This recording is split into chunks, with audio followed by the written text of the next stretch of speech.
Another year has come and gone, and our channel has evolved several times since the last time we've done one of these. Go back and check the other one, it's way different. But let's take a spiteful trip down Misery Ave as we take a look at the 10 worst movies for the year of 2024. Now, before we head into that, we'll set a few ground rules just like we did last time. Number one, as the cinema regulars, we are sadly limited to only new movies released in theaters. So movies coming back for a anniversary showing obviously don't count. We don't even cover those on the channel anymore. Any movies released on streaming services sadly also do not count because there were some bangers, but we had to have seen them in the theaters for a theatrical release this year. Number two, obviously this is only limited to films we actually saw, so movies like this, and this that we clearly wouldn't even want to go to and wouldn't enjoy, even ironically, we didn't bother to go see. So anything that we didn't see in theaters obviously isn't going to make the list. And number three, this is the last year, I promise, and stick with us because and thankfully it's only applying to one movie on our list this year. But films released at the tail end of 2023, but we didn't get to see them until January of 2024, will also be in the running. But as I said, thankfully, there's only one on the list, and this is the last year we're doing that because we made sure everything is squared away beforehand. But with that being said, let us get into our first movie. Number 10. We have Imaginary. On some level, I'm always hopefully optimistic for Blumhouse movies, and this film was no exception to the rule, as I actually was excited to see all the cool concepts that they could use with imaginary friends being the monsters. Most monsters need to adhere to at least somewhat of some kind of reality or sense of realism, or apply to some barrier of rule, some sense of realism in any way, shape, or form to, make it a solid thing that has rules. But with the monster being a twisted creature of pure imagination, the possibilities for monster designs truly, truly were endless. Like, my immeasurable disappointment where instead of just making a grotesque mishmash hodgepodge monster out of anything a child could imagine and create in their head, they just did Freddy Fazbear. Again, I mean, I suppose that is what kids are afraid of nowadays. But they enter a horror realm of pure imagination, and the best they could come up with was a blacklight hallway, and there was literally nothing. I have never seen such a huge potential for creativity and just the ability to make anything, and then with just such a wet fart of a miserable execution of this. It's just absolutely terrible. I even in the podcast, I rewrote the whole movie from the ground up using just the same name and like the concept of imaginary friends being the villains, and it was way better. Check out the podcast. So honestly, I'm a way better horror writer than anyone at Blumhouse, so give me a call, give me a job, and I'll do it for you. Number 9. Might catch a little bit of flack for this, but Cuckoo. Cuckoo was bad, in my opinion. Cuckoo is a mess and a challenge to watch. Isaac and I walked out of this film understanding about 30% of it each, and it probably wasn't even the same 30%. It's a boring, confusing mess, topped off with a villain with no conceivable motive whatsoever. There is no reason at all ever given or ever implied or even possible for the villain to be doing what he's doing. Not only that, but a shockingly stupid protagonist. The protagonist throughout the film bangs her head into a glass door knowing damn well it was there, robs the hotel she was working at, attempts to flee the country with a random woman she'd spoken to a grand total of twice, takes drugs with said woman while she's driving, and worst of all, when the detective has the monster dead to rights, about to end the movie prematurely, which I would have loved. She comes barging in, coming in from a separate building. She was unconscious. She woke up, traveled to this building where the monster was for no reason, no way to help, barges in, and fucks up the whole operation for no reason. What are you doing here?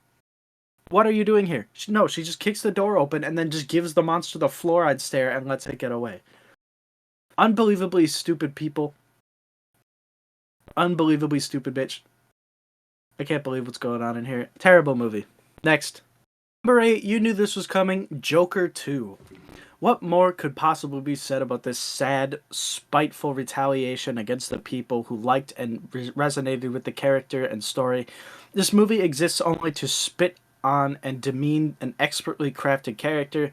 The only positive that can possibly be said about this film is that it reminds everyone about how good the original was.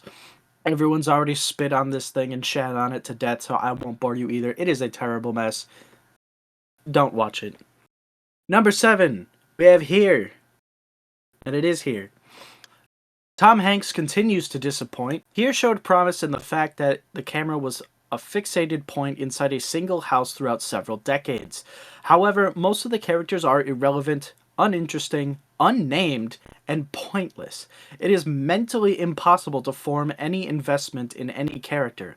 One character was only used to perpetuate that COVID-19 is an instant death sentence. One entire storyline was a pointless foreshadowing of COVID-19. And one entire family was used to insinuate that a cop will shoot a black person they come across if they didn't get their Morning Joe. Once the dinosaurs died 40 seconds in, so did I. This movie is a bland, boring, uninteresting slog to get through. Please don't even bother yourself. Number 6, at least we have something to laugh at, Tarot.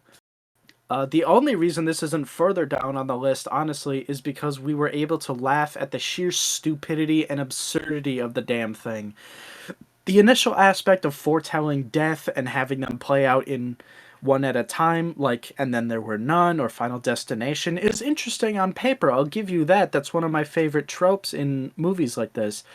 But in action, having disappointing kills by monsters that are either poorly designed or barely even able to be seen on screen, or both, is just a massive flop in their department. Plus, teetering the whole thing on top of astrology and tarot cards is a flimsy house of cards that's going to fall over immediately. Alright, number 5. Blumhouse back at it again. They just can't keep themselves from losing. We have Afraid, with the AI capitalized, clearly. Afraid is a shallow, stupid, ridiculous depiction of what boomers think an AI threat is. A kid tries to play Minecraft and instead the AI shows him live leak videos.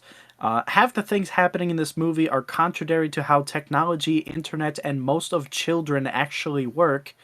And I would not be surprised if they kept with the theme and had ChatGPT write the script for the whole movie. And they didn't even proofread it beforehand. Number 4, Madam Web. Here we go. Madam Web is a festering wound of media. A lot of people are saying Craven is worse, and they're stupid. This movie is completely missing anything necessary to make a movie even okay. It has terrible characters, terrible dialogue, outright lying to the audience in the promotional material. Marvel and DC movies alike have been ignoring their characters' comics and origins for decades now. But Madam Web is just outright insulting to all of its characters. Like, not a single thing is anywhere even close to what it's supposed to be like. So you can't even group in audiences of people who like these characters, however small that audience may be, because the characters that they like that you're showing on screen are nothing like how they're supposed to be. This isn't what I like. It's something completely different. This movie was so bad that we allocated an entire episode to it at the time. You can watch every single insult and issue we had with it on there. Oh my god. Number 3, Anyone But You. Ugh, anyone but this movie, more like it. I've said this numerous times on the channel, and I've said it even more times in IRL. Uh, I needed an IV drip after this movie. Like it was such a slog to get through this inane dribble that I festered in my seat in the theater. I actually felt that if a doctor had come in and put like a needle in my arm and hooked me up to an IV bag, like a little saline solution, that I might have actually started to feel better. I felt like being hooked up to medical machines with tubes in my body would be an improvement on my current state in that theater. This is a horrible film with a horrible premise, horrible writing, horrible jokes, and plot dependent events that don't even make sense, and I don't even want to get into it because it's been so long since I've seen the movie, and that's the thing that makes me so happy about it, is that I don't remember a whole lot. But I do remember how this garbage made me feel. Number 2. A lot of people, you'll be scratching your heads after this one, wondering why it's not number 1, but hold your horses, we're just here. Number 2, we have Borderlands, the Borderlands movie. Everyone was hyped for the Borderlands movie, right? Right?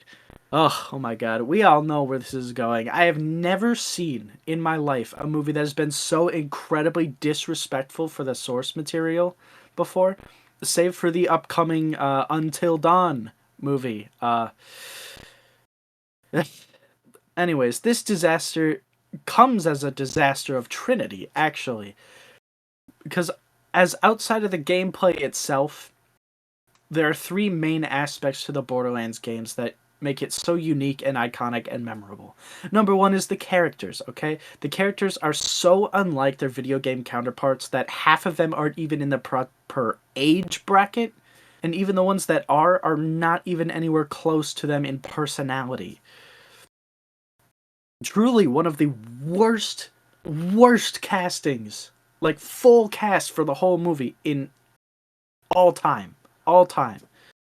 Number 2 is the comedy. The comedy of the Borderlands games is amazing. You think of the comedy and immediately you start thinking of Face McShooty, right? Maybe it's not your branch of comedy, but at least it's a branch of comedy, okay? Like, the jokes and humor in this movie were like completely derailed from anything that could be even considered funny accidentally. It relied on its violent adult themes in the games. Like, they made jokes about a guy being shot in the face and like dying in a dumb way. But the PG-13 squashed that, so you couldn't get anything. So you got like campy Marvel movie comedy, which is bad. And number 3 is the loot. I mean, come on, guys. The guns are one of the most unique things about the game. But in this movie, they're only limited to a single Vladoff Infinity pistol that is no different from all the other guns. Because all the other guns also don't need to be reloaded at any point in the movie. Nobody reloads. And that's fine, because they do that in other movies all the time. But the thing that makes the Vladoff Infinity so special is because you don't need to reload it. It has infinite ammo. It just spins around and it shoots and shoots and shoots, and you don't ever need to reload. That's what's special about the gun. And that was the only gun that they bothered to put in the movie, and they ripped away what was so special about it. Before we get on to our number 1 worst movie of 2024, it's time for some dishonorable mentions. Now, how the dishonorable mentions work is that we were given 1 spot to the runner-up, the 11th worst of the year, and then we were giving one mention for just a random movie that we felt needed a little extra spit on it. So for the first dishonorable mention, we have Y2K, the runner-up here. As if heading to cast with Rachel Zegler wasn't enough of a death sentence, this wet fart of a film is just in pacing hell. It exists only to make 1990s reference and solace stupid humor. The movie is an insult to watch, and the only reason this film escapes the bottom 10 is that we do get to see Rachel Zegler covered in human feces, so at least it's got that going for it, and that did bring a smile to my face. So points where it's due. Our second dishonorable mention comes from Speak No Evil, an unnecessary remake of a Danish film that was already mostly in English. This pointless remake makes one crucial change from the original, and it was removing the crux of the movie. The original is a commentary on how Danish society is more polite and Dutch society tends to be more rude. At least that's what they say. Changing the overly polite people to Americans and the brash and rude and forceful ones to British people is not only stereotypically backwards, but completely destroys the original purpose of the commentary of the film. Okay. This is what y'all been waiting for, right? What could possibly be worse than Borderlands? Maybe you saw Borderlands, maybe you saw everybody shitting on it. What could possibly have been worse than that? Well, y'all didn't see Babes. Oh my goodness. This movie was so bad that I, a cinema regular, I've sat through a lot of terrible, terrible movies in my life, and I've only ever walked out of two. This is the second one. And the first one was the winner of last year's bottom 10. This is special in a way that, at least with the last one, I waited until the last half hour to leave.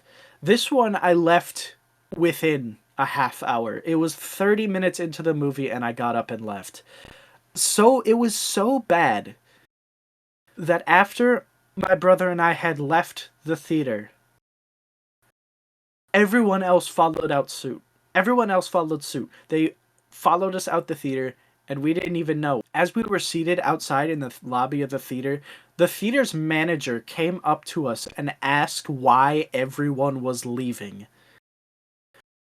And it was I told her it was because of the movie that was playing. I gave her some instances of the things that they were talking about. There was a joke, if you could call it that. The new mother in the movie is experiencing some trouble producing milk. You know, that happens. She calls in a specialist, and the specialist comes over with a gigantic breast pump. And the new mother asks her, like, how good is this? And the specialist answers by telling her, I've seen this thing pull milk out of boy children. What? That is the most disgusting sentence I've ever heard. At least it was until 4 minutes later, when the new mother's husband comes in from changing the diaper on their previous child. And he had gotten some of the child's pee, in his mouth. And he informed his wife that it, quote, this is not me, this is the movie, it, quote, tasted cute, and that he, quote, kind of liked it. It is a disgusting movie by all comprehension. And I am so disappointed in myself for not leaving earlier. Guys, this is the definitive list. We are the cinema regulars. We see more movies in theaters than anyone else that I know. And probably anyone else than you know, too. This is the definitive list. If you have disagreements, you take it up with me, okay? But these are all bad. They're all terrible. And I urge you to stay far away from them. We still have my top 10 for the year, and we still have Isaac's top 10 and bottom 10. So go check out those videos if you haven't already. And until next time, guys, that's a wrap. Roll credits.